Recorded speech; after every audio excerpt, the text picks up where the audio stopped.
Welcome to Discover Indie Film. I'm your host, Jeff Howard, and I'm super happy right now because on Zoom, I've got Shelton Johnson. Hey, Shelton. Hey, what's going on, Jeff? How you doing? Hello, people. I am doing great because I'm talking to you. This is a recurring thing. I'll let people know that Shelton is a returning champion of sorts, both in films and podcasts. First of all, film-wise, at the Sherman Oaks Film Festival in 2020, Shelton's feature film, Thankful for My Family, played. Right. That was a virtual festival.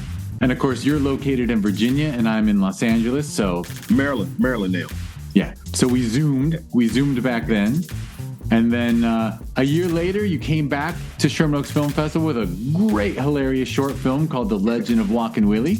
And we zoomed again and discussed it. And, you know, we were living in the world of COVID for a good, 2 years. And so, you know, we've had enough Zooms now. We got a Zoom friendship going, which is always fun. Yeah. Right. And then on the front of Returning Champions, we did actually record an interview. I could have looked it up, but I found out that Zoom completely shredded the interview upon saving, which meant we had to hop on Zoom. So this is probably like our fifth Zoom. I'm thinking it's like our fourth or fifth Zoom together, because you know at each festival and the festivals are also Zooms, like Zoom mixers, I think. And right. Dear public, you're going to listen to two people who are like Zoom buddies. What can I say? Yeah. Yeah, our conversations can go anywhere most of the time. So just you know, strap on the seatbelt and listen. Absolutely. And I'll add that The Legend of Walkin, Willie, I'm very happy to say, is part of the Discover Indie Film TV series. It's in season 7 that is coming out January 15th. And actually, if I was really smart, I would have been ready to say that it is in episode 7. You are right. Episode 7, which is a really cool, you know, it's funny because I'm a film festival guy. I love an episode that mixes genres and stuff. Mm-hmm. So like episode 7 starts with like a cool little sci-fi animated short.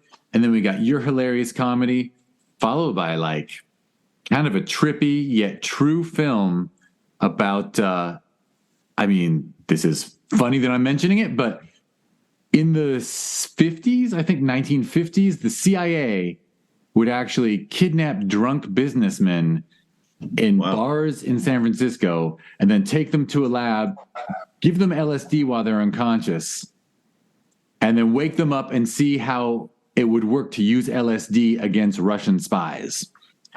Wow. Doing it to our own people. Unwittingly. So that's a weird, crazy drug. So anyway, so after the and that's based on a true story? Based on a true story. It's like 100% true. Oh my goodness. That is interesting. Just like The Legend of Walkin, Willie is a true story of sorts.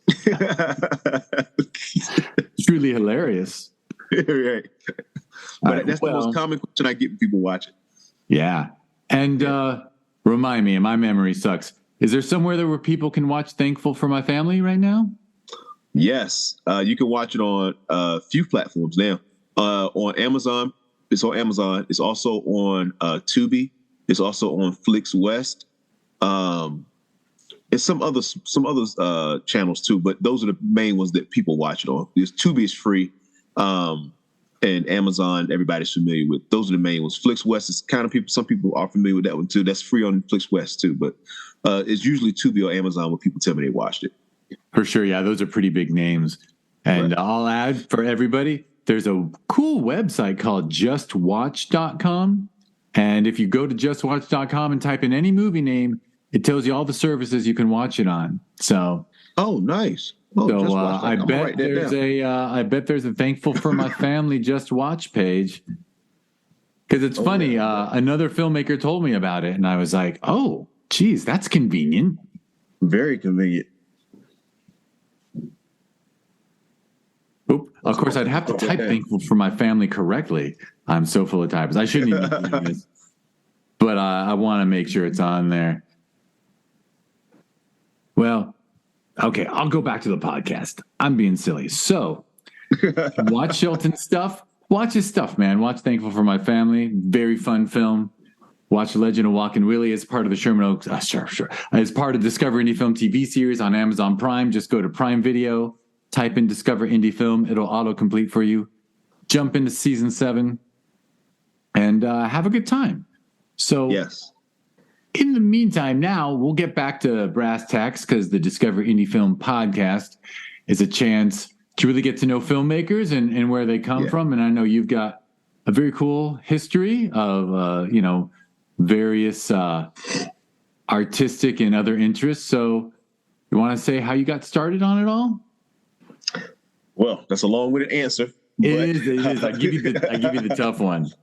Yeah. I'll give the short and quick as best I can. Anyway, started writing novels in 2014. That's when I got serious about novels, I should say, around 2014 after my son was born. Published the first one in 2015, and then I ended up publishing 3 more, so 4 total. 3 of them was a trilogy, a comedy trilogy. The movie that you mentioned earlier, Thankful My Family, was based off the first novel. In 2017, it was I took a class called adapting your novel for the big screen at the Writers Center up here in Baltimore. And they flew into some producer from California, whatever. And I thought it was going to be things that I should incorporate into my novel, into my story that producers want to see in order to adapt your novel into a movie. But all he did was teach us how to write a screenplay.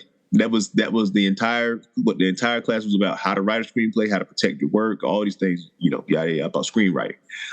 And so I'm sitting there bored, like whatever, like, and it's the lunchtime, but I've already paid for this class. So I'm like, I'm going to finish it, So he comes over to me and he says, "What's your story about?" And I told him, and I was like, "Look, man, you're wasting your time." I was like, I'm just here because I paid for the class and I might as well just get some knowledge while I'm here. And he said, "Well, do yourself a favor and turn that into a movie." He said, "It sounds pretty interesting." So I said, "Okay, all right." So I wrote it, got a 7 out of 10 on Blacklist, and still couldn't sell it. Couldn't make any progress on getting it in front of an agent or any production company or whatnot. So I decided to make it myself.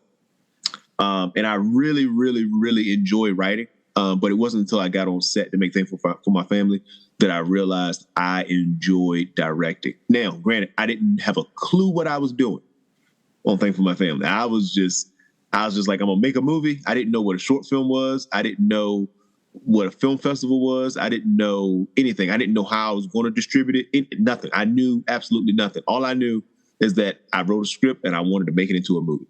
And a lot of things fell into place during that process. But after I got off set, I said, I want to learn everything I can about this. I want to learn absolutely everything I can about this. And so what I did was I started looking up film school and saw the prices of film school. And I was like, I already have my degree from James Madison University. And I said, I don't want to go back to college. So I started looking up colleges, and I can't remember which one it was, but one of them had their books requirements, the book requirements listed out on their website for film students, and it was like 32 books or something like that or whatever. And I went through and I went on Amazon and I found every one of those books and I started ordering them and I started reading them. So now up to this point, I've read about 26 of the 32 books on filmmaking. That includes screenwriting, lighting, cinematography, all these things, whatever. And I just kept improving my craft. And I said, okay, I'm gonna start making short films to practice these things. And I started shooting short films around the house. And then I started attending film festivals as a screenwriter for a screenplay that I wrote. I started entering screenplay contests at these film festivals, and I started being able to network with some of these people who were filmmakers, and I built my film crew up in that manner. And what happened was I got them together and we made The Legend of Walkin Willie. That was my first short film with my own crew, my own equipment, my own studio. I started Summers Creek Studios, the whole nine. It was based off of everything that I had learned up until that point.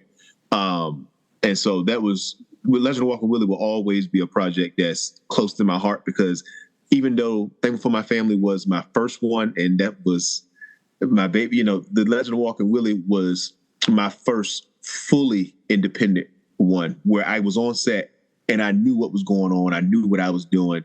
And, because I like right now, if somebody watches Thankful for My Family and say, oh, I didn't like something about that movie, I'd be like, oh, well, I didn't know what was going on at the time. But, but The Legend of Walkin' Willie is like, I can speak to every aspect of the film in complete honesty, because at that time I was really, and I still am, I'm still very much all about, learning more and more about filmmaking. But it was my first one to me, right. Because in a way, Thankful for My Family, yeah, you jumped in and you made it, but yeah, you were actually, and it kind of plays out. It's super fun and entertaining, and someone who doesn't like it's probably just being a bit of a snob. What can I say? I get it. There are film snobs. Sometimes I'm a film snob, but like you kind of shot it almost like a play, right? Like it's a family getting together over Thanksgiving, and most of the time you just set the camera up, and obviously, like, what I'm going to say, right? Like one thing you nailed in that first film was your casting. Mm-hmm. And you would just point that camera at these hilarious people you hired to play these parts, and they acted out in front of the camera, and it was fun. But I get it. Like for you, that wasn't cinema for you, because you weren't like, okay, I understand how to move the camera. I understand where to put the camera. Because I can remember we talked about when we did the Q&A for Legend of Walkin' Willie, I said, my favorite shot is that shot you did inside the garbage can. The garbage can looking out when they open it up. And like, and you were like, that's my favorite too, because just really had shot. I love that shot. And you just throughout Walkin' Willie though, you do so much more. So I totally get what you're saying. Yes, thank you. And I want to give a shout out to my casting director, Anya Boone. She's somebody who's remained consistent. She was the casting director for Thankful for My Family, Legend of Walkin' Willie.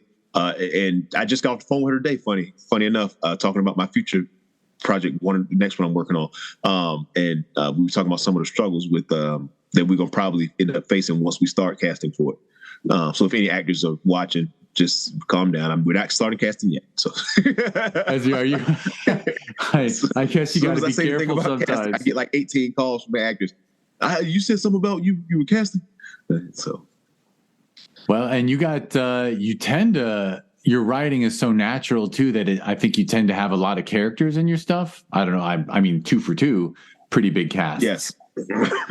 So the Legend of Walkin' really did have for a short film, for a 14-minute short film, I had a pretty big cast. I can't count exactly right now off the top of my head how many actors it was, but I'm sure it was probably in the teens, probably between 13 or 14 actors. Yeah, because you keep that story moving, and every time your two main characters show up at a new location, they're interacting with someone funny, and something funny happens, and then they move on to the next spot. So it's like, it's Lord knows, and some of them are wonderful, but some of the films we get at the festival, it's 2 people and that's it. And whereas you've got just this lot of outdoor locations. It looks good. That's probably another thing you took from Thankful for My Family was, wow, when you bring that camera outside during the day, you just it opens everything up, huh? It does. Anybody who knows anything about camera work knows shooting outdoors can be difficult. Inside you can control lighting and all that. Outside you're in the elements, and you can have a light gaffer outside, but it's even light gaffers tell you you're limited with what you can do outside. Fortunately, again, that came with more study. And I really took, after I made Thankful for My Family in 2019, I took most of 2020 to study cameras and just what type of production quality I want to have for my films. I think I did a pretty good job with that.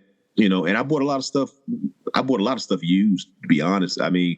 If I can find it used, I usually buy it used. All of my big ticket item stuff, like, the actual camera itself, the sound equipment, things that the lenses, I usually find those used. If it's something that's small, like I don't know, like a handle or something like that, I'll buy that new. But most of the time, if I can find something used, I buy used. That's actually a really good tip and good secret. I've used that one too, because especially in a world like filmmaking and whatnot, there's a lot of people with a lot of enthusiasm who run out and buy stuff and they use it once and they never use it again. And they're like, well, I'll just sell this on eBay. And you can get some real good deals. In fact, I once, funny story, when a long time ago, like over 30 years ago, when I made a film and you had to shoot on 16 millimeter, I bought a used 16 millimeter camera. We used it for 3 months off and on. And then I sold it for $100 more than I paid. So my camera budget was a profit. I was always very proud of that. More proud of that than the movie, probably. But anyway. Yeah. But yeah, I hear you. Buying user. And of course, you're giving away that you sort of have a really good business mind and a really good producer's mind, and that you want to have equipment so that you can just keep making films and like amortize those costs. Absolutely. Yes. That's my goal. Anybody who knows me knows my goal is to be able to put out at least one movie a year, of good quality. And when I say good quality, I don't mean I'm not talking about just camera. I'm, like I said, I spent years studying screenwriting. Screenwriting to me is the most important element of the filmmaking process. Now, don't get me wrong. Just to clarify, I understand that sound is super important. Okay. But what I'm saying is, once you've established that you have quality sound, the most important element is screenwriting. And this is just my opinion. You're asking me, so I'm giving you my opinion. But hey, not only that, but I mean, I'm gonna pile on like sound, all kinds of things are important, but the screenplay, that's the blueprint. Like if you're building a house, if you try to build a house without a plan, that house is going to fall down. Like you have to start with that script. If the script ain't great, then you got nothing. You could bring in the best equipment and the best actors, the best everything. And if you don't have a good screenplay, it's going to fall apart. So yeah, I agree with you.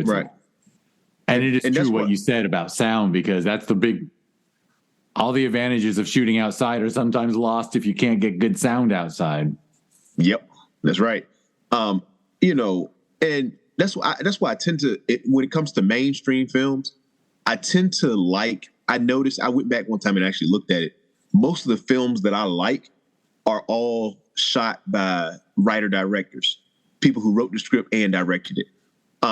Because that's in major Hollywood films, a lot of people are like, there was this movie that had all these great actors in it that I liked, but I didn't really like the movie. It's because they bring in so many different writers.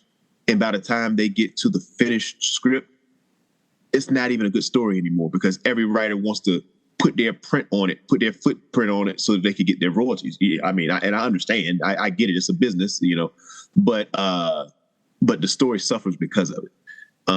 Now, because you have big name actors that people like to see in it, of course you're going to have sales. You have great marketing. You have all those things. You have the right platforms to push out the product. Of course you're going to see sales, but it still doesn't mean it's going to be a great movie. I agree with you. I think, especially in the Hollywood system, like you said, when you see a bunch of names in the written by section, and there's an ampersand for the people that work together, and then an AND in between the people that didn't work together, and you like, okay, like they kept going through iteration after iteration after iteration, trying to, and are they improving the story, or are they trying to make it more commercial? You don't know. Whereas when it's written and directed by a single person, that's almost an indication. Like you can't always be sure with Hollywood, but that is sort of an indication that this is someone's more personal vision, and there was sort of an artist behind it all, an auteur, one might say. Whereas, it's the Lord knows they mess with those writer directors too sometimes on those big films. Yes, they do. Yes, they do. And I don't. Me personally, I'm not a fan of it, and I guess because I'm a writer director. But I just think every story, like you said, if you got to bring in a writer, bring them in for the right reasons. Bring them in to make the story better, not to please some actor who wants to say this certain line, or to, every movie they have to do this, so you need to incorporate it into the story. Like when you get to that level, it's like, come on, man, and I might be ruining any future opportunities I might have as a writer in Hollywood right now by saying this, but it's okay. It is what it is. I make films because I enjoy making films. Fortunately, and it's a blessing to be able to say that, even if I wasn't making films, I'd still be fine. And that's a blessing in itself. But I really just enjoy it. And I think, in my opinion, I think right now, film as a whole, and I'm talking mainstream films, not just independent films, but also mainstream films. And sometimes independents can go mainstream, but I think film as a whole right now, we're in an uphill battle where people are starting to prefer movies over TV. And I think that's for numerous reasons. Number one, TV series are usually character driven, so people feel more connection to the characters. Number two is the time stamp of a TV show. Most of the time, they're between 30 minutes to an hour, so people don't feel like they're spending 2 hours sitting down, even though a lot of people binge watch now. They don't see it as wasting a lot of time because, again, they're connected to the characters. As opposed to if you tell them to sit down and watch a two-hour movie, they're like, oh, really? Oh, my gosh. And then the third thing, and I think this might be the biggest reason, is that mainstream films have become so formulaic.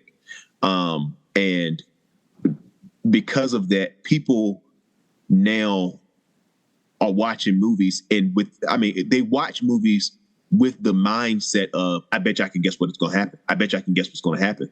Where when they watch TV shows, they don't have that mindset. When they watch TV shows, they just sit down and enjoy the show. And I think that comes from so many films being so formulaic. And now there's something to be said for formulaic. I think every screenwriter, director, filmmaker, whatever, I think everyone should know the formula. Of course, we're talking about the hero's journey or the 3-act structure. Of course, that's the most common. I think everyone should. I think in order to be original, you need to know what is the standard, what is the most common thing. You should learn all these things that, that's textbook for filmmaking and whatnot. And then once you learn those things, then let's see really how creative you are. Because there's a lot of people out there who think they're creative, but are you really when you don't know what the standard is, And so I took a lot of time to learn those things, learn the basics, learn the, like I said, I spent a ton of time learning screenwriting and whatnot. And I know we follow each other on Instagram, and I didn't want to say anything about my latest short film that I just did, Boss Blood. But that one is, my wife even said it, and she's a bit of a film snob, by the way. Which is good for you, right? It's good to have someone with high standards next to you. Yes. Good for me for information, bad for me for my ego. But she said that, Shelton, and she saw some, I'm not perfect. I don't want anybody thinking I'm perfect, but she said, Shelton, it looks good, everything. I saw a few mistakes, but the thing I like about it the most is it's very original and it's very engaging. She was like, you definitely kept my attention the whole time. She said, I couldn't have guessed what was going to happen with that story. And for that, I was like, yes, and the next feature film that I have coming out, that I plan on making next, that one might be a bit formulaic, but it's so funny. I have to make it. Like it's this, my humor. So it's it's so funny. And formulas work if you're having fun with them, right? Like if you're I admit, when I grew up, it was sort of a golden era of comedies with, Bill Murray and Aykroyd and Belushi and Ghostbusters and all those people. And one thing I always notice when you go back and watch those films is, like you said, like the story structure. Like people might think Stripes is a kooky movie that kind of falls off the rails at times, but you watch Stripes and that script is like follows every plot point. Everything comes. It's just so structured, Yes. Yep. It's really something. Those are the classics. Like the way they made those comedies, they took a formula and then they did really creative stuff within it. Right. And to speak a little bit more about that feature film that I'm gonna make next. Not only is it, I say, like I said, it's a little formulaic, but like I said, it's hilarious. But I kind of this will be my last, I will say, pure comedy, where it's just comedy, because now we're in a time, again, this is a very unique time for film, especially comedy, because never before did comedy have it. Before, a comedy film's only competition was stand-up comedy. Now most people get their comedy through social media, and so you're competing or let's say they watch a sitcom. Now you're competing with a 30-minute sitcom or 30-hour-minute sitcom, and you're competing with social media. And every now and again they have, nowadays everybody has a stand-up special somewhere. You know what I mean? So you're competing with all these things in the comedy realm. And so a lot of people have stepped away from making comedies, but this comedy is so original. So like I say, it's formulaic, but on the same term, it's very original because for two reasons. Number one, it's clean.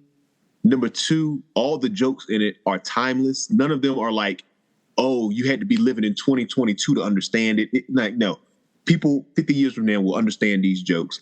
And not only that, the last thing I was going to say about it too is it's inspiring. It has a good message. I always feel like movies that have a message that's a really heartfelt message, they do well, they do better. And so most comedies nowadays, you don't see that. You just see them, like you said, going through the plot structure. But this movie has a really good heartfelt message, and I felt like I really portrayed it very well through the script. From my script consultants and people who read it and give me feedback, they said that it was a really hilarious and heartfelt. They really could feel the message of the movie that I was trying to portray. So, yeah, I mean, I think it's pretty clear that like your work kind of reflects your sensibilities, right? Because there's a lot of shock value comedy, whereas I mean, you're a family man and you obviously care. Some of your stuff you probably don't want the kids seeing, but right. I actually think it's actually probably be all okay. But yeah, like, I mean, you have a good heart, so it's not like you'd be, saying, okay, what outrageous thing can I throw in here that's super inappropriate and shock value, right, so that, because that shock value stuff for a little while, I think, especially those big comedies, like, honestly, I think it was probably that movie American Pie started it all. And they're like, oh man, what that guy did to the pie. Did you see? Or actually, I think something about Mary might have started it, but it became a thing of like, let's see how shocking we can make this comedy so that everyone will go home and say, oh, you got to see what they do in this movie. And it led us down a really bad road comedy wise, because in the end, you need more than shock value. You need story.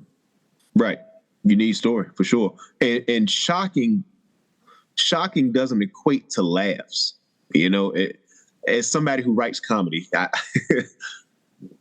shocking doesn't equate to laughs. And sorry, I'm having a call for the past couple days. If you want to clear, I was going to make another point because you made me think of something I've never thought of before, which is in this streaming era, especially now that all these streaming channels have figured out that people love to binge old sitcoms and whatnot, like The Office and Friends and this and that. Because it used to be like a new comedy just had to compete with the rest of the comedy. But now you're competing with 50 years of sitcoms and sitcoms that ran for 10, 12 years with 500 episodes. And like that's all at everyone's fingertip.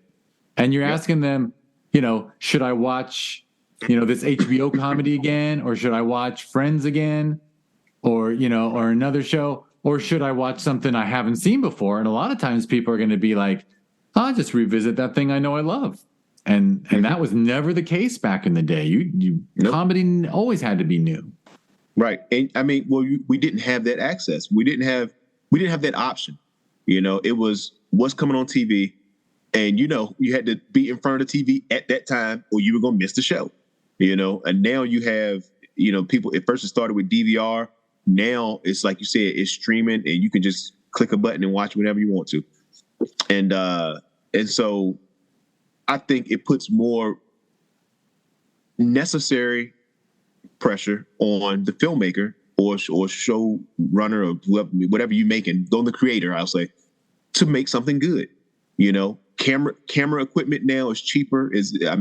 Production, you can get good quality production for way cheaper than you could years ago. You have the access, you have ability to be on all of these, like you said, streaming platforms, whatnot. Now, you have access to all these people now so much easier than you did before. And even if you don't go through a Tubi or Amazon, you still have Instagram, YouTube, Facebook, all these. There's so many different ways to show your work nowadays. You're competing with there's so many opportunities for you that it has to be good, and I personally enjoy that challenge, and I also know there are some filmmakers out there who I know personally. I'm not going to say any names, but they get out there and they make something and then they think because, it wasn't a hit. It wasn't, then, people ain't, and they want to just condemn people. People don't have good taste. People don't know, like, wait a minute. No, it's just your thing wasn't that good. Keep working, keep improving, and eventually it'll get there. We've all been there where before I got selected for Thank for My Family and to your film festival, I got rejected by a bunch of different film festivals. I think I told you about that, because of the language and because of, whatever reason they say is they don't, want to accept it.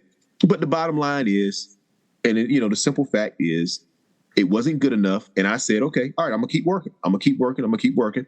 Then with The Legend of Walkin' Willie, I knew it was a good film. Now, here's what's happened with The Legend of Walkin' Willie. I got to say this, which is why this is another factor of why I made Boss Blood. I got selected to several festivals for The Legend of Walkin' Willie. And it's a comedy, like we've already mentioned. And I've gotten nominated for Best Short Film numerous times. And not every time, but with the exception of 3 times, I had 3 wins with The Legend of Walkin' Willie. But every other time, with the exception of those 3, I lost to a drama. Every time. And I knew The Legend of Walkin' Willie was a good movie. I knew I did the best I could, so I knew it was good, and I knew there's always room to improve. Like, one of my favorite quotes that my coach told me years ago was, the biggest room in the world is a room for improvement. I firmly believe that. And I can tell from my following movie that I just did in Boss Blood, I think I did an even better job than Legend of Walkin' Willie. But it's a drama because I want to have an apples to apples comparison to these other directors that I was competing with, and other filmmakers that I was competing with, where I was I thought it was and I remember saying this after I won one of those other film festivals. I said, I truly consider it an honor when I looked at the nominations to be the only comedy to be nominated. When they did the top 3 nominations in the category, the other 2 were dramas. I was the only comedy. So I always found that to be like, okay, all right, so I'm doing the right thing. I'm on the right track. So now I want to get an apples to apples comparison with drama. And I've been writing drama for a long time, but I tend to always gravitate towards comedy for some reason. It takes more out of me to write drama. Like, I wrote this short film, like I said, the one that I just made. That took me probably a month to write that film, and it's about 10 or 11 pages. If it was a comedy, I wrote The Legend of Walkin' Willie in like less than a week. And it was 14, 15 pages. So yeah, comedy just comes it comes more natural to me. It's easier for me. Once I understand a character, it's easy for me to create humor. So yeah, I'm trying not to take the bait because, boy, I bet we could talk about genre for a while and awards and festivals because, boy, it's in an ideal world, you do just all film is film and you can compare art, how, you can just look at how well something's made and judge it fairly. But I actually said to another filmmaker on a podcast, couple hours ago this morning, and I said to her, at our festivals, like we kept creating more and more categories based on genre, because in the end, it's a lot to ask a jury to look at a film. And I always use this example, a film about a cancer patient that's really heartfelt and realistic and really hits you hard. And then you look over at a comedy or a thriller or even a horror film or something else, and you're giving an award for best short film, and you're supposed to say, well, truthfully, there was a lot of filmmaking skill in that comedy. Not everyone's always going to vote for that cancer drama. It's just locked in our heads. That's why the Oscars are so, well, I was about to use a very derogatory term for the Oscars. But let's just say at least the Golden Globes, although how dumb is it that they have musical comedy? Like musicals and comedies are the same. They might as well just say drama and not drama. But right. But yep.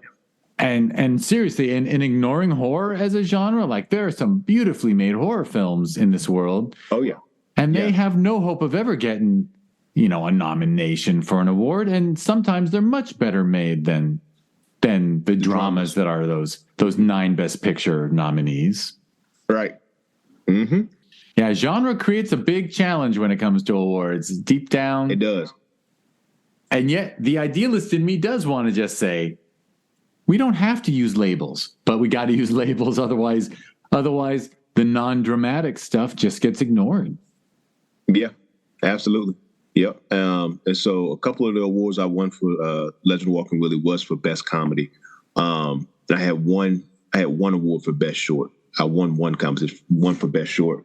And I was surprised when I won it. I was like, because I was competing. I know this guy who made the other one that me and him were competing against each other. He's a real nice guy. And he made a hell of a drama. It was really good.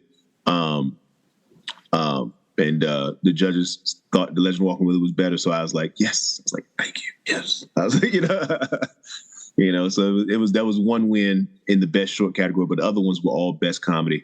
And I, like I said, I'm so I don't want to say I'm switching genres because, like I said, I don't want to say that this last one I made will be my last short film, but I will say my focus now has returned to feature films.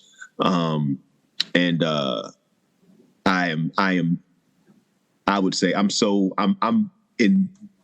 be pretty soon. I'll be in good position to go ahead and make it. And I'm really, really, really excited about that. To get back out there and make another feature. I know feature is now that I know more about what I'm doing, I don't want to say I know what I'm doing, like I got it all handled and figured out, but I know a lot more, I'll say. And, I know it's going to be a lot more of a grueling task now that I know more.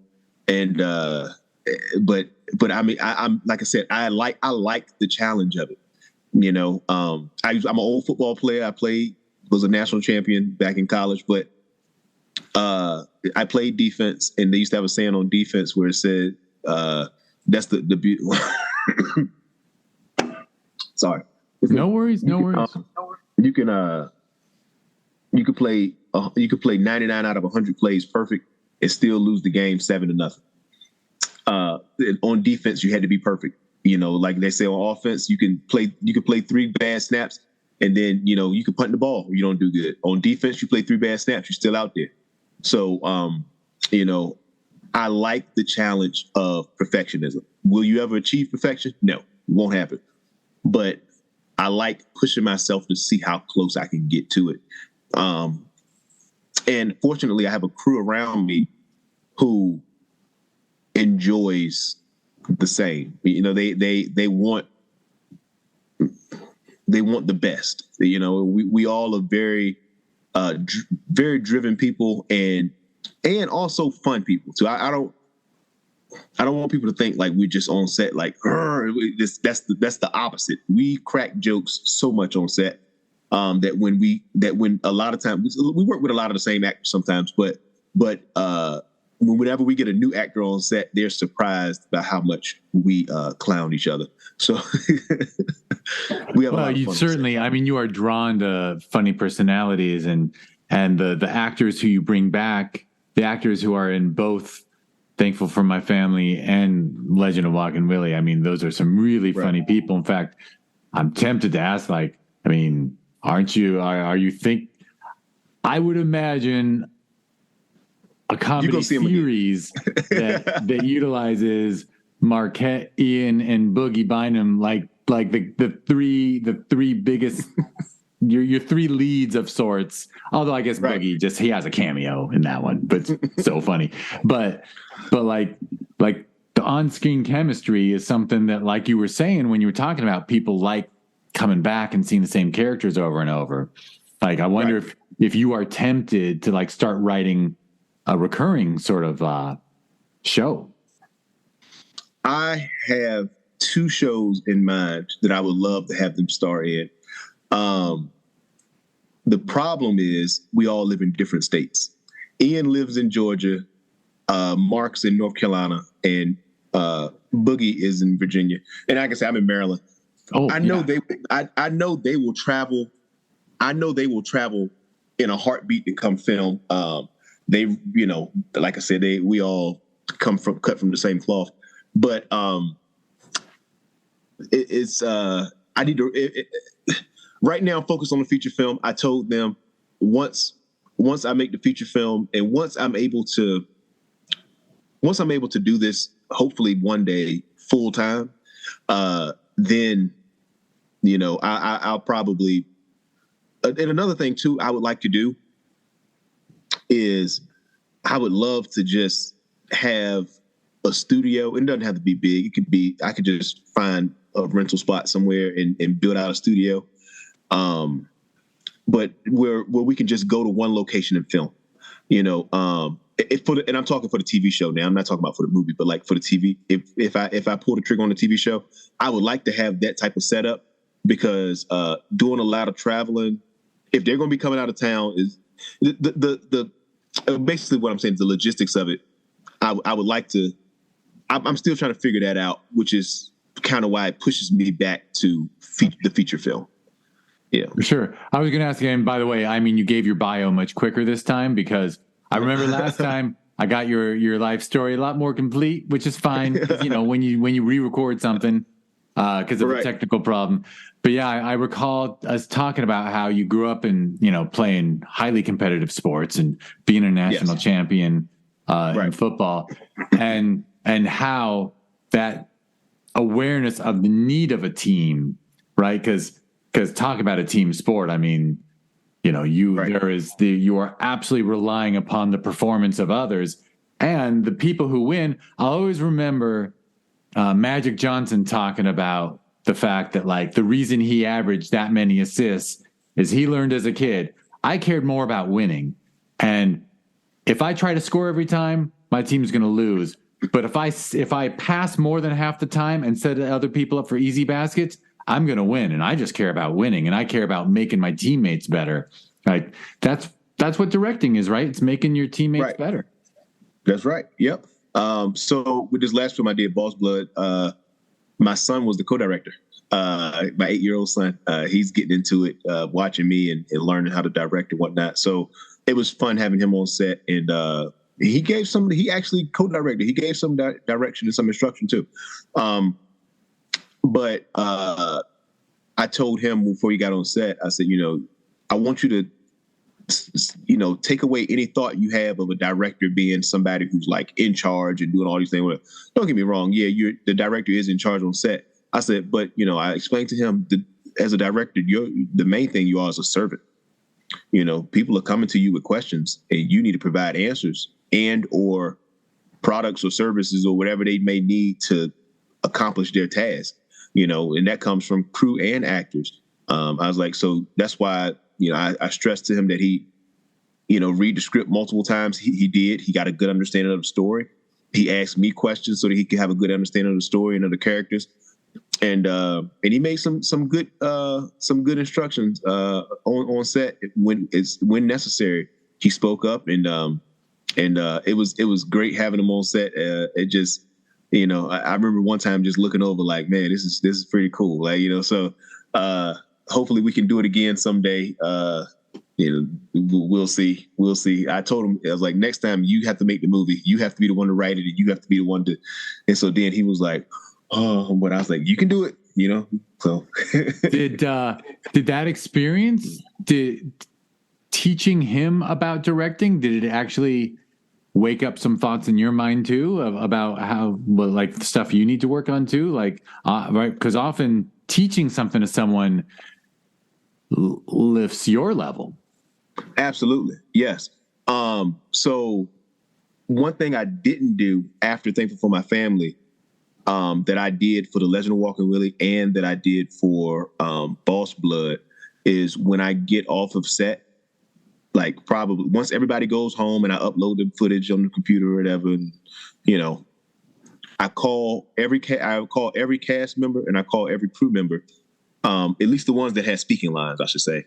And I asked them, is there anything I could have done to make the experience better for you? Is there anything that you felt like you needed from me that you didn't get?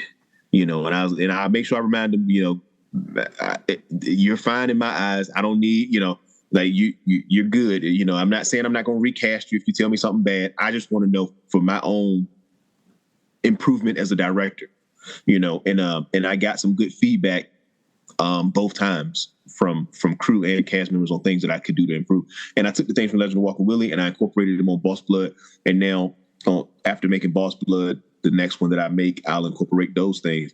And I feel like that's how you continue. That's how that's one of the ways I continue to improve, along with all the books and YouTube things I watch,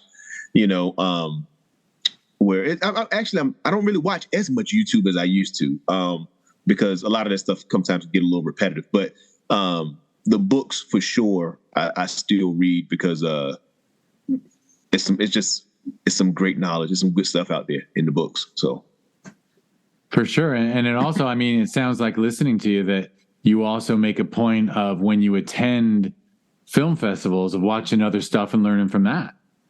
Absolutely. Watching other movies, I don't know how I forgot to mention that. That is probably one of the biggest learners. Watching other movies. It's something I learned from taking a Ron Howard masterclass as a director. He said that it's two things. Him, Martin Scorsese, and Spike Lee said you should watch movies on silent, take the sound out, and just follow the story visually. And see if you can follow the story visually. Some movies you won't be able to. The best movies you will. Steven Spielberg is amazing. When you watch his movies on silent, you can still follow the story. You can still understand. You might, you're not going to hear dialogue. You're not going to know exactly what's going on, but you'll be able to. You can feel the characters' emotions based on facial expressions, body language, scenarios, the way it's been shot, camera angles. Excellent. Just on the spot. And other directors too, but Steven Spielberg just jumped out of my mind just now. But this says two things you should do. You should watch movies on silent, and you should also get in front. When it comes to directing actors, every director should have some experience of getting in front of the camera. And I took an acting class this past year, and that was quite an experience. And then I've gotten some, I got in Legend of Walkin' Willie, and also gotten Thankful for My Family. Boss Blood I was not in, but and I was also in another film that I directed down in North Carolina called Death's Door. I got hired to direct that one, and so I enjoy getting in front of the camera and getting instruction, because it's like, okay. And I don't ever tell the person who's directed me that they're horrible, but but I can tell from getting direction what I was like, okay, I kind of keep a mental note, like, okay, I know how I felt when that person said that to me, so I would never say that to an actor, so things like that. And the funny thing too is the lady who was my acting partner in that class, she was one of the stars of Boss Blood, because she did such an excellent job in the acting class. I came in the acting class and I said to myself, I'm not going to let anybody in here know that I make movies, because then everybody would just be wanting to know, what's my next movie? When are you casting all this mess? I was like, I just want to be an actor. So I came in there and I said, I just want to be an actor. I didn't tell anybody I make films, anything. And this lady, she was in that acting class, just turn it up. And then when the lady said, you guys got to get partners, she walked over to me and said, I've never seen you here before. You want to be my partner? And I was like, But, she was on, and then she just started talking about her process and how long she's been doing it. Again, she didn't know who I was or anything like that. But I told her, I said, oh, yeah, we'll be talking again. So let me get your contact information. I said, yeah, we'll be talking again. And then when I called her and told her that, I make films and whatnot, she was like, what? Really? I was like, yeah, I want to cast you. And, so it ended up working out pretty cool. And she did a phenomenal job in Boss Blood. My goodness. I'm telling you, man, yeah, she did a phenomenal job. I had some really good actors in this film. I can't wait.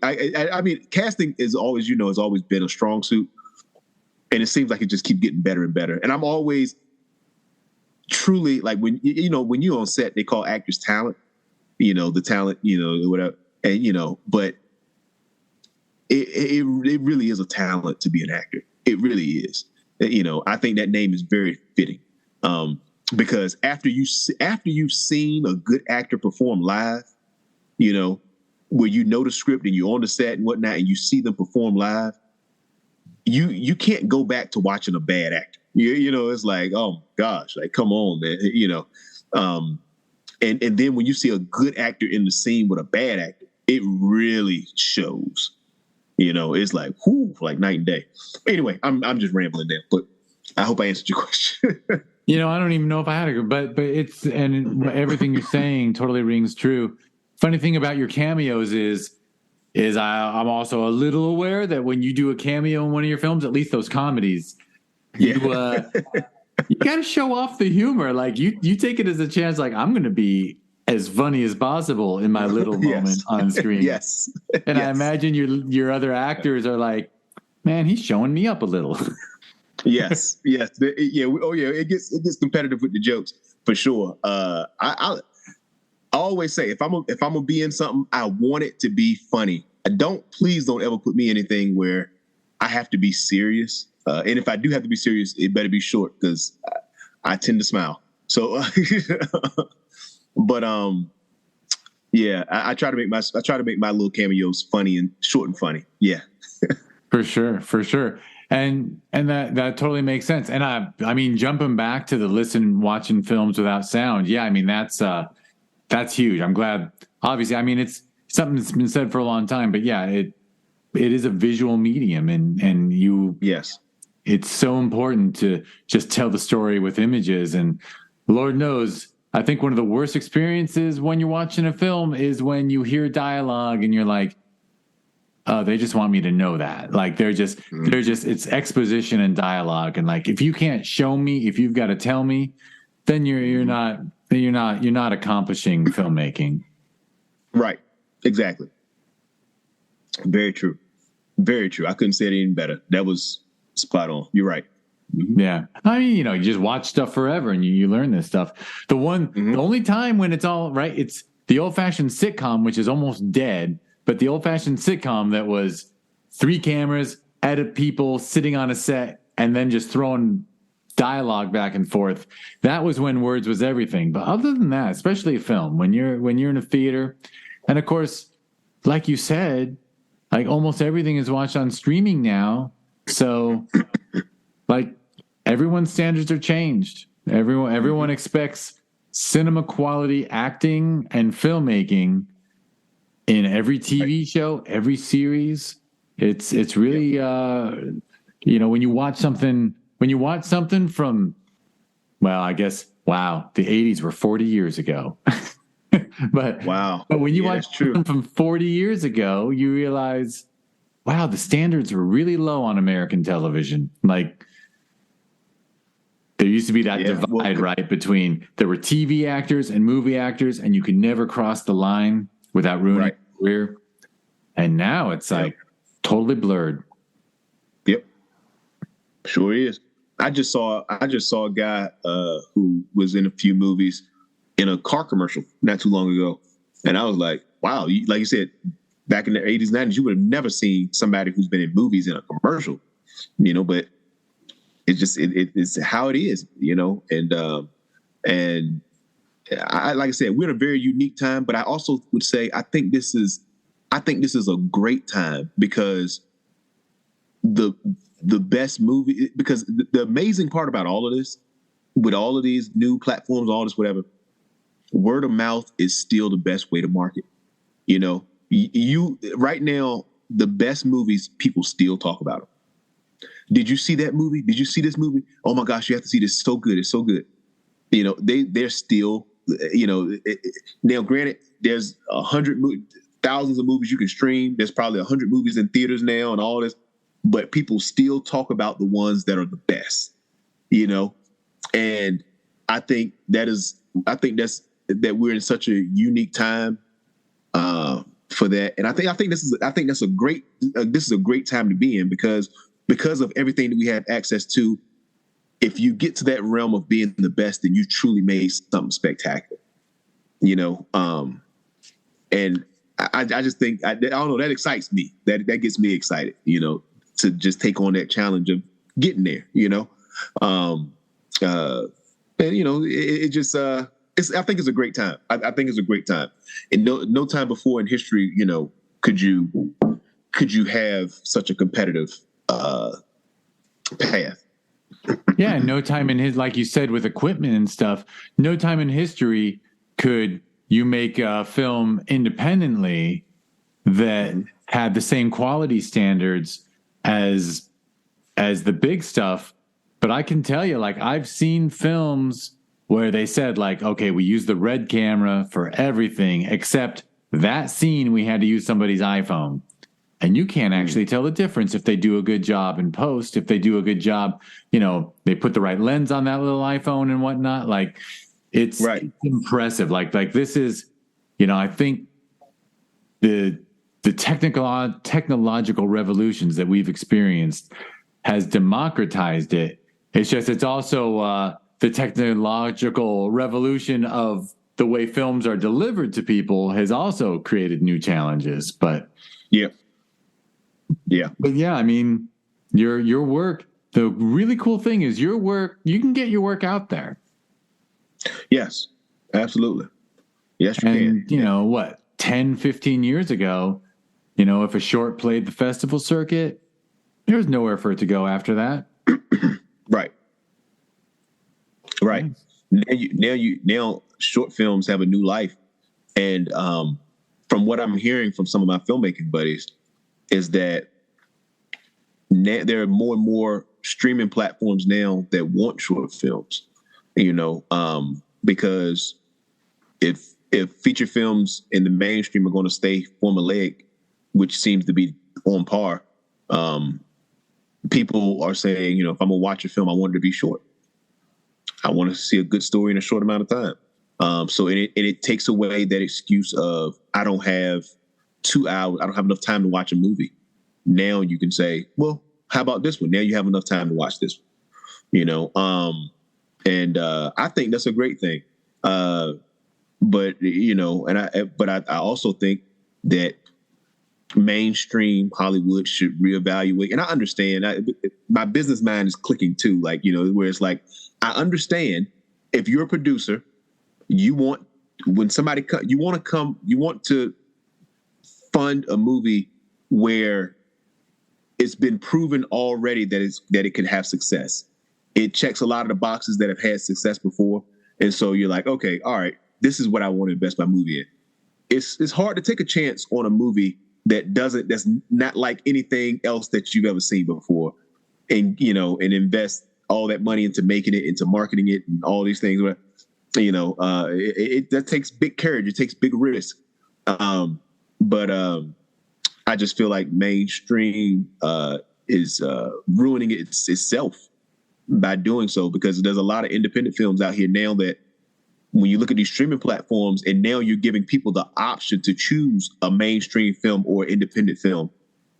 A really well done independent film now will probably get more views than a mainstream film because of the story. Somebody might click on it on a mainstream film because they see an actor that's recognizable on the cover, But the movie that'll get what I like to call that rewatch. It's a good movie when you watch it more than once.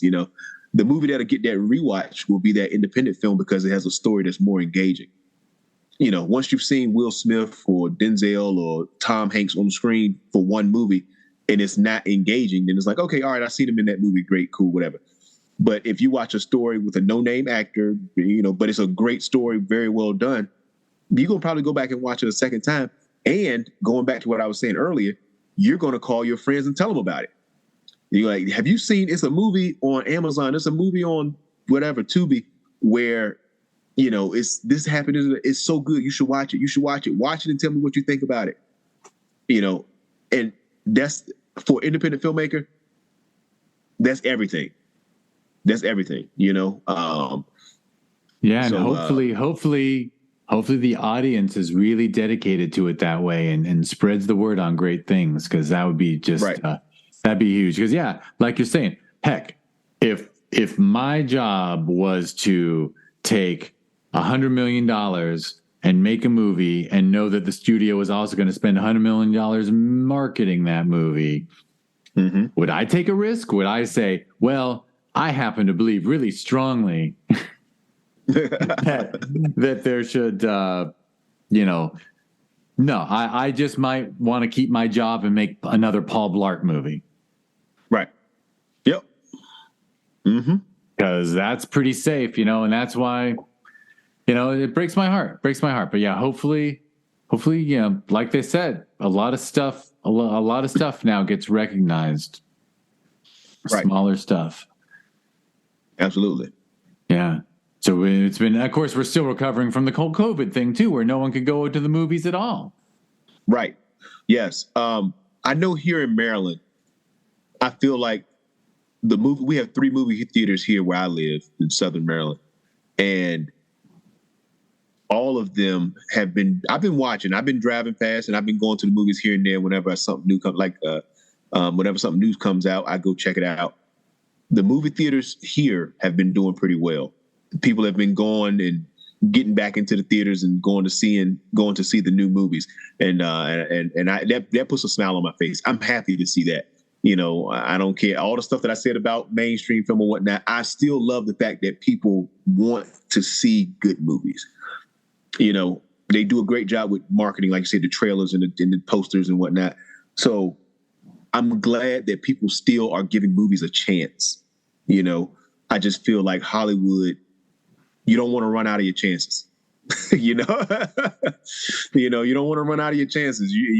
Sooner or later, you got to take a chance. Somebody took a chance on Quentin Tarantino with Reservoir Dogs, and it paid out millions. Somebody took a chance with Adam Sandler and his movies. So you got to take a chance every now and again. Especially if you have a film director, a filmmaker who's a writer, director, or whatnot, and they have a strong background in film festivals.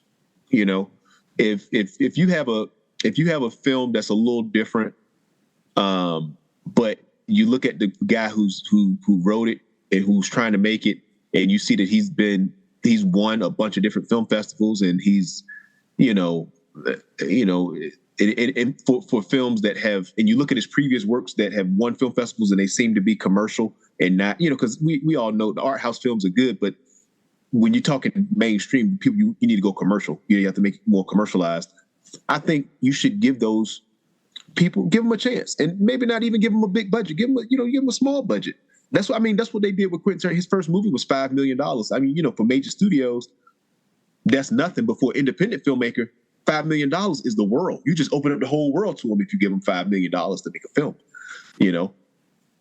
I remember a story about a guy who made B movies back in the 70s, and I think his average budget was $100,000, and they did all right. Yeah. He might have been working with Corman or someone like that. And actually, my great uncle or whatever, someone in the family who was a composer actually in film. He said someone asked this guy once, "What would you do with like $1 million budget?" And he rubbed his hands together and said, "Ooh, 10 pictures."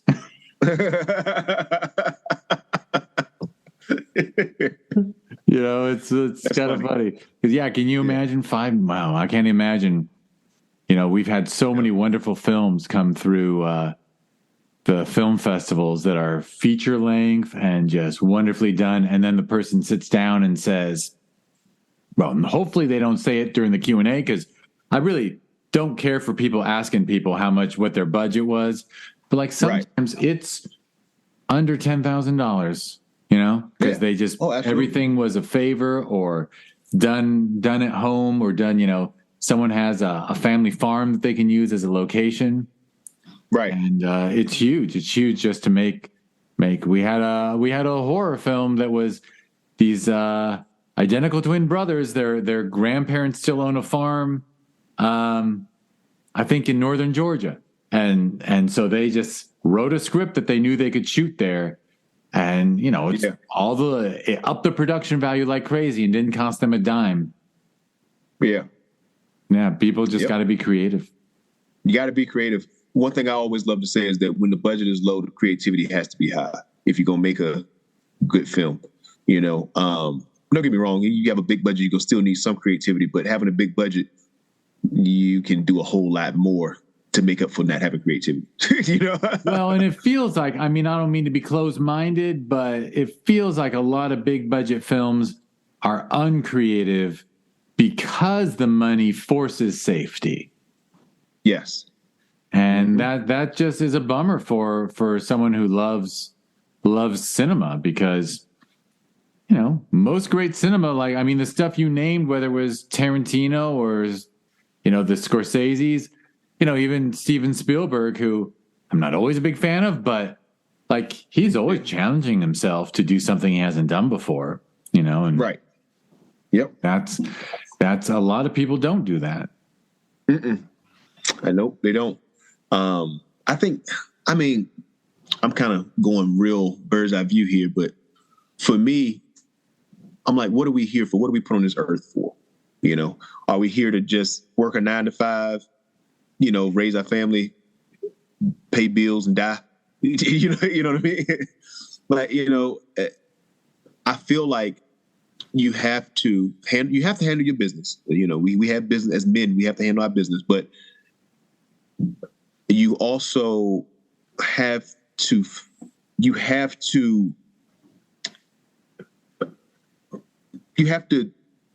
chase that, scratch that itch, cultivate. You have to build something. You have to put your mark on something. You know what I mean? I don't want to say a biggest fear or whatnot, but one thing I don't want to do, I'll say, is be on my deathbed looking back at my life saying, I wish I would have did this, or I wish I would, like I said, as long as I'm taking care of my family first and I'm handling my business in that regard, with my free time and with other things that I have access to and am able to do, I really try to capitalize each and every day, because I want it to be, when I am on my deathbed, that I can say in complete honesty that I did the best I could with what I had.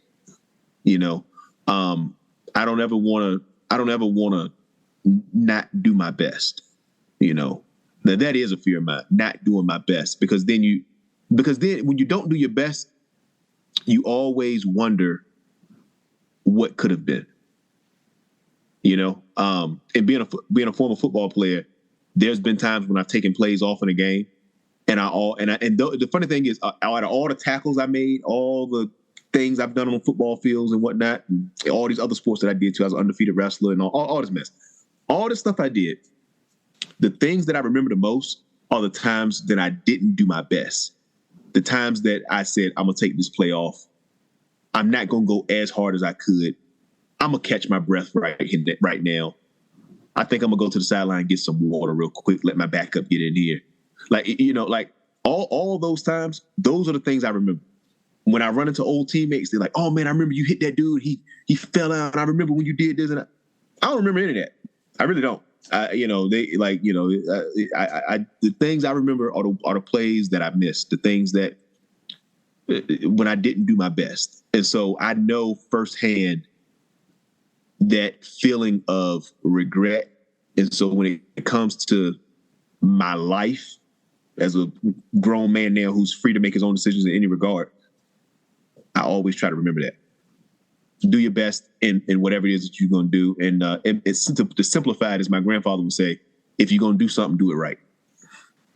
Well, and that's actually a lot about your creative spark too, and your drive for excellence. Because, there's some people. What you said a little while ago reminded me of a song that came out when I was in college in the 80s. The name of the song was Birth, School, Work, Death. and it was like a challenge. It was like, so are you just going to be born, go to school, get a job, and then die and not leave anything behind? And honestly, if people are content with that, great. Like, be content. Right. But you have a spark, and you sat down and wrote a novel, for Pete's sake. You started writing things, you started creating stuff. So you have a drive to create things and to put things out in the world, and then you have the drive to make them excellent. So that puts you in a not everyone is in that boat, but I'm thank goodness there are people in that boat, because the world would be a pretty unpleasant place if we didn't have people looking to create for us and looking to entertain us. And my last part of this spiel will be that I think the human beings 100,000 years ago would spend our day struggling to stay alive, and then we gather around a campfire and we talk about our day, and they turned into stories, and our brains developed telling stories around campfires and in caves and entertaining each other and teaching each other through story. And I just think that storytelling is intrinsic to being human. Yes, I agree. And so nowadays, I guess that's Netflix. Darn it. But the campfire, although sometimes the campfire is a film festival where everyone goes and they see each other's stories, and then they talk about it afterwards. I think our brains need this. Our brains need storytelling and storytellers. Yeah, absolutely. I used to joke that, well, maybe I should stop blabbing on, but I used to joke that the best thing in the world for film is if Steven Spielberg did a little better than a high school teacher, like financially, because there's a lot of people go into this stuff for glamour and money and fame instead of because I want to share and create and put great art out in the world.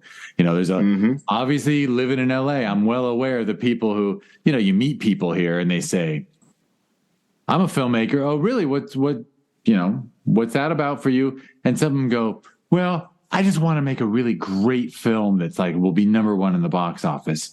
And I'm like, you have a genre in mind? Anything? Right. Got an idea?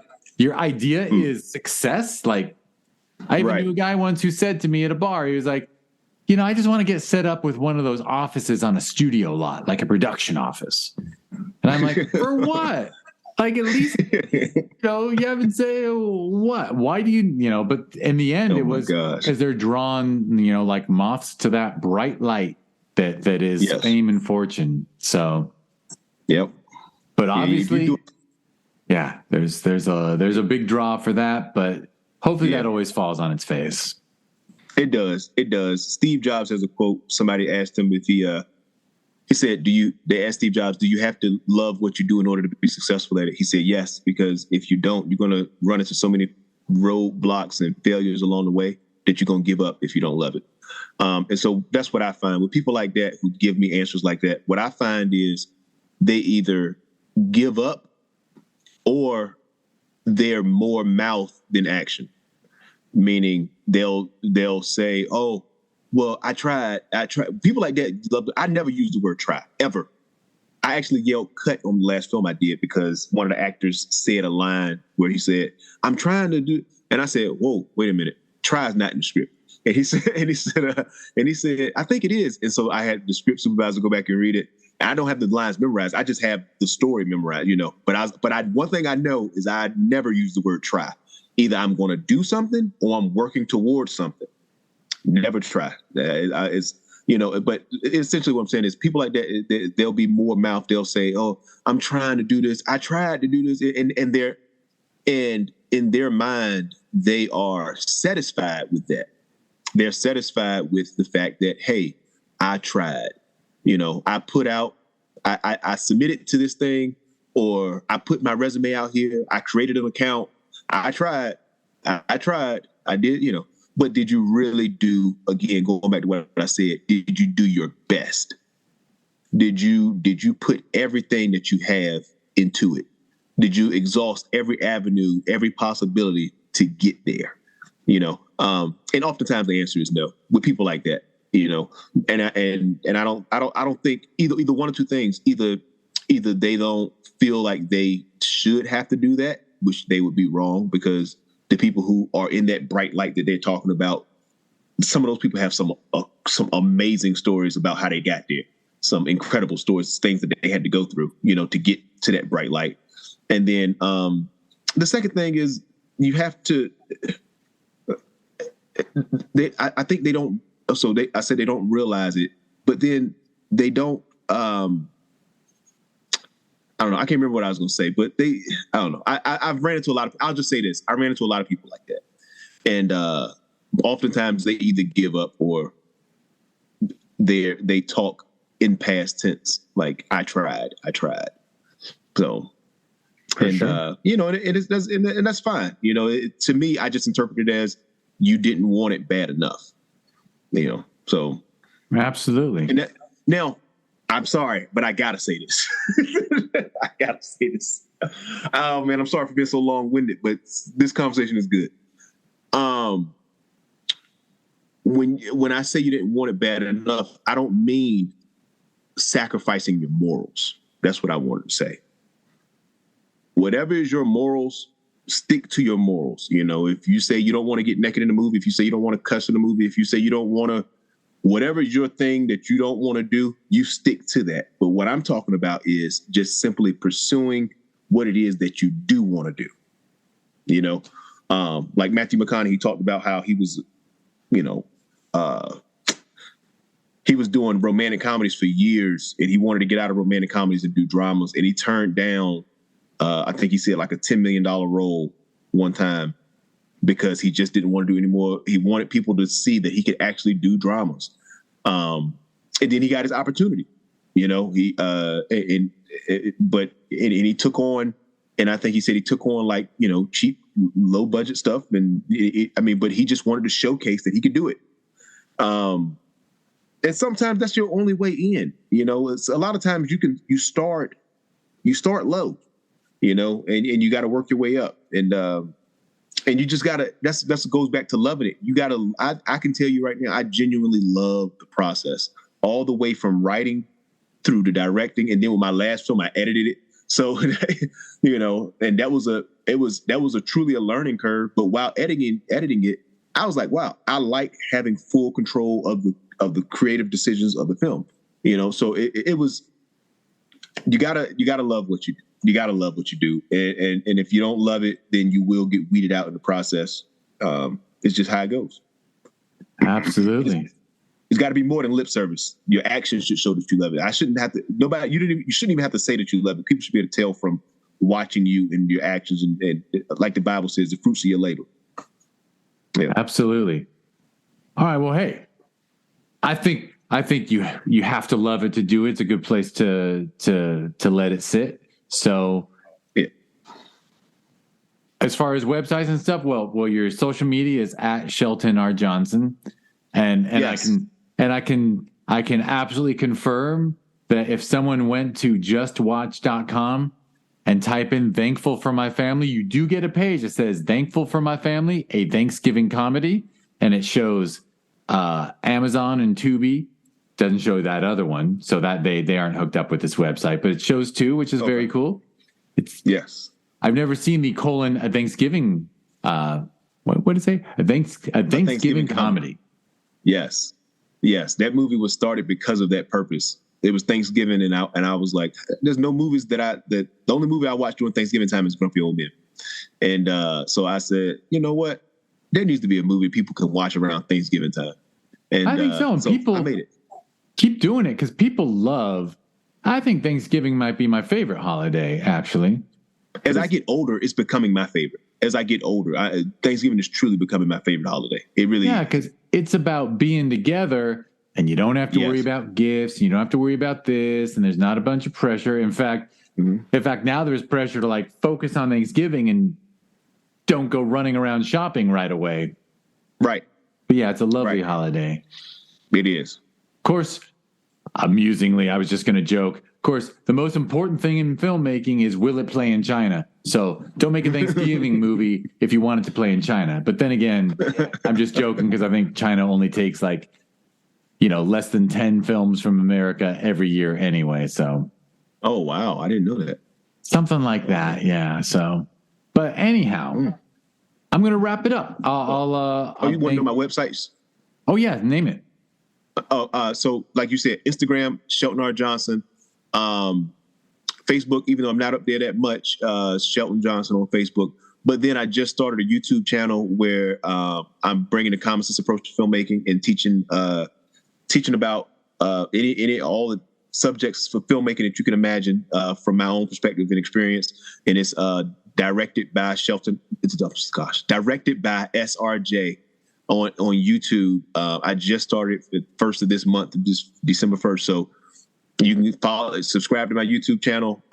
I give a ton of information, and I also give my personal opinion on some things too, in a few of the short segments. So, yes, that's where I'm at. And like you said, Legend of Walkin' Willie will be in season 7 of Discover Indie Film on Amazon Prime, and you can find Thankful for My Family on Tubi and on Amazon. Excellent. All right. And I promise there'll be a clickable link for your Instagram and that YouTube channel in the show notes of this podcast. I'm going to wrap us up with a couple things. First of all, thank you all for listening. I hope you enjoyed our conversation as much as we enjoyed having it. And like and subscribe to the podcast. Be kind. Heck, maybe even take the time to write a review. People can write nice reviews. Shelton just mentioned Discover Indie Film, the TV series.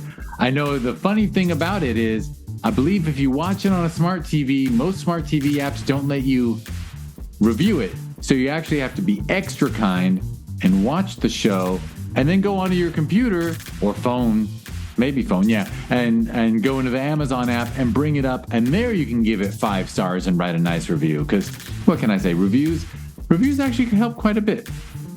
And with that said, I'll add that if you want to learn more about this podcast or the TV series, you just go to discoverindiefilm.com, and on social media, it's always at DIFwins. And we talked about the film festivals. I'll quickly mention that just every November, we've got the Sherman Oaks Film Festival, and that's ShermanOaksFF.com, and it's at Sherman Oaks FF on social media. And there is a sister festival called Film Invasion Los Angeles that we hold every June. That's FilmInvasionLA.com, and it's at FilmInvasionLA on social media. Truth is, when we were launching these festivals 7-8 years ago, couldn't settle on a name, so we've tried 2 names at once, and they both have flourished. So